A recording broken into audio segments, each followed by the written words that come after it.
राज्याच्या राजकारणात नवं वादळ निर्माण करू शकेल अशी महत्त्वाची बातमी आपण पाहतोय। दिशा सालियन मृत्यू प्रकरणाची नव्यानं चौकशी करण्याची मागणी तिच्या आईवडिलांनी केली आहे। दिशा सालियनच्या मृत्यू प्रकरणावरूनच राणे पिता पुत्र वारंवार आदित्य ठाकरेंवरती आरोप करतायत। दिशाचा सामूहिक बलात्कार करून तिची हत्या करण्यात आल्याचा दावा याचिकेतून करण्यात आलाय। याचिकेमध्ये आदित्य ठाकरे, सूरज पांचोली, दिनो मौर्या यांच्यासह मुंबई पोलिसांवर गंभीर आरोप करण्यात आलेत।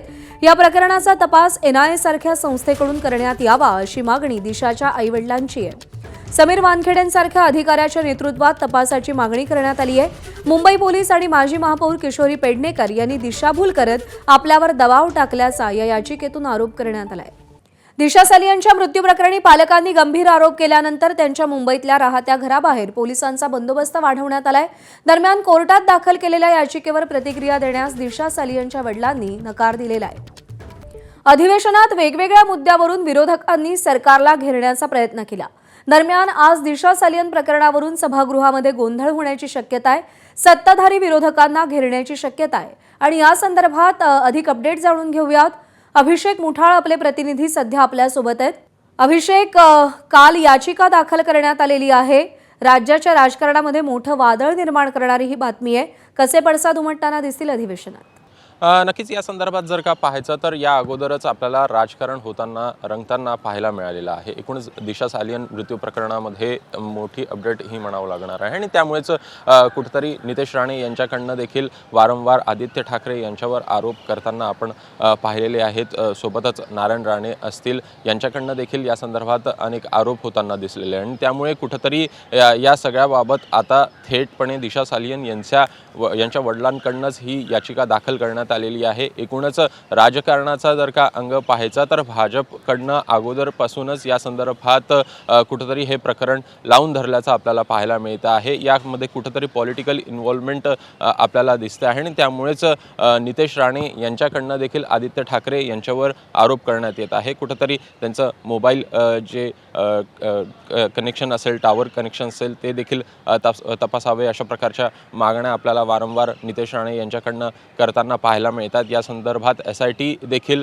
स्थापन करण्यात आलेली होती। राज्य सरकारकडनं मुंबई पोलिसांना देखील या संदर्भात SIT स्थापनेचे आदेश देण्यात आलेले होते। मात्र त्यानंतर कुठेतरी तपास जो आहे तो पुढे होताना पाहायला मिळत नाही आणि त्यामुळे भाजपकडनं नेमका या संदर्भातला तपास कशा प्रकारे पुढे जातो आहे या संदर्भात विरोधकांना आणि सोबतच सरकारला देखील प्रश्न जे आहेत ते आपल्याला विचारताना पाहायला मिळू शकतात। एकूण प्रामुख्याने यामध्ये पाहायचं तर कुठेतरी नितेश राणे हे आज या संदर्भात नेमकं काय वक्तव्य करत आहेत, कशा प्रकारे आक्रमक भूमिका घेत आहेत का हे बघणं देखील महत्त्वाचं असेल।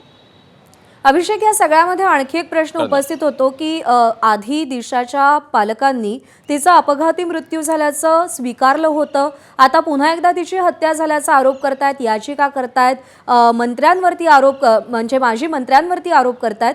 नेमकं काय घडलं या प्रकरणामध्ये गेल्या काही वर्षात? पडद्यामागे काय हालचाली? नक्कीच साधारणपणे 5 वर्ष जुनं हे सगळं आपल्याला प्रकरण पाहायला मिळतं। एकूणच ही जी संपूर्ण जेव्हा घटना घडली तेव्हा कुठंतरी हा सगळा जो दिशा सालियन यांचा मृत्यू आहे तो कुठंतरी अपघाती झाला अशा प्रकारचं वक्तव्य आपल्याला होताना घरच्यांकडनं देखील पाहायला मिळत होतं। मुंबई पोलिसांकडनं देखील तशाच प्रकारचं ब्रीफिंग जे आहे ते येताना पाहायला मिळत होतं। महाविकास आघाडीचं त्या काळी सरकार होतं आणि कुठंतरी दबाव टाकला गेलेला आहे आणि घरच्यांना चुकीच्या रीतीने ब्रीफिंग केलेलं आहे अशा प्रकारचं वक्तव्य हे आपल्याला वारंवार येताना दिसत होतं। एकूण भाजपकडनं देखील थेटपणे आरोप करण्यात आले, नितेश राणे यांच्याकडनं देखील थेटपणे आरोप त्यावेळी करण्यात आलेले होते की यामध्ये कुठेतरी आदित्य ठाकरे यांचा देखील समावेश आहे, त्यांचा देखील या संदर्भात काहीतरी संबंध आहे आणि त्यामुळे त्यांची देखील चौकशी व्हावी। मात्र महाविकास आघाडी सरकार असताना हे सगळं प्रकरण असल्यानं तो कुठेतरी दाबण्याचा प्रयत्न झाला अशा प्रकारचा आरोप आपल्याला होताना पाहायला मिळालेला होता। सरकार बदललं आणि सरकार बदलल्यानंतर आपल्याला या संदर्भात काहीशी गती येताना पाहायला मिळाली आणि कुठेतरी दबाव कमी झाला आहे का असं देखील प्रश्न जे आहेत ते यामध्ये निर्माण होऊ पाहत आहेत। प्रामुख्यानं जर का पाहायचं तर जे दिशा सालियन यांचे वडील आहेत त्यांच्याकडनं देखील या संदर्भात याचिका करण्यात आलेली होती आणि एकूणच हा मृत्यू अपघाती आहे हे देखील सांगण्यात आलेलं होतं आणि या संदर्भात आम्हाला पुढे काही चौकशी करायची नाही असं देखील सांगितलं। मात्र आता जर का पाहायचं तर काही तथ्य त्यांच्यासमोर ठेवण्यात आले आहेत का, काही गोष्टी गोष्टी त्यांच्या पुढे ठेवण्यात आल्या आहेत कारण त्यानंतर ही संपूर्ण याचिका जी आहे ती कुठेतरी दाखल करण्यात आली आहे का एकूणच यामध्ये पाहायचं तर कुठेतरी पॉलिटिकली सगळ्या गोष्टी आपल्याला पाहायला मिळत आहेत ज्या प्रकारचे आरोप भाजप असेल किंवा मग राणे कुटुंबीय यांच्याकडनं करण्यात आलेले होते त्याच प्रकारची ही याचिका आपल्याला पाहायला मिळत आहे ज्यामध्ये आदित्य ठाकरे असतील किंवा मग किशोरी पेडणेकर असतील असे काही पॉलिटिकल जे नेते आहेत त्यांच्यावर देखील कुठेतरी आपल्याला यामध्ये आरोप होताना पाहायला मिळतात ज्यामध्ये किशोरी पेडणेकर यांच्याकडनं कुठेतरी दबाव टाकला अशा प्रकारचा आरोप देखील होतो आणि त्यामुळे संपूर्ण आता हे प्रकरण जे आहे ते पॉलिटिकली अंगानं देखील आपल्याला पाहायला मिळतं आणि ते त्या अनुषंगानं पाहायचं तर आता एकूण भाजप असेल किंवा मग नितेश राणे किंवा नारायण राणे असतील या संदर्भात काय भूमिका घेत आहेत हे बघणं महत्त्वाचं असणार.